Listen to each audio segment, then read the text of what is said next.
আমার নবী কাঁদতে কাঁদতে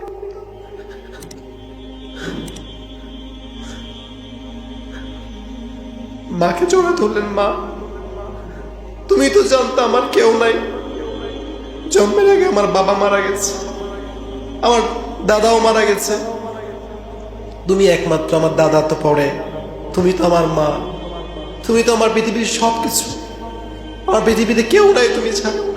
তুমি আমাকে ছেড়ে চলে গেলে মা, আমি কারোর সঙ্গে থাকবো? আমার নবী পাগলের মতো কান্না করছেন, মাকে জড়ায় ধরে। আইমান বলছে, মোহাম্মদ, তোমার মা কথা বলবে না, তোমার মায়ের কথা বলার কোনো শক্তি নাই, সে কথা বলতে পারবে না। আমার নবী পাগলের মতো কাঁদছে, বলছে, মা আমি তোমাকে ছাড়া থাকতে পারবো না। মা ফিরে যেতে হবে।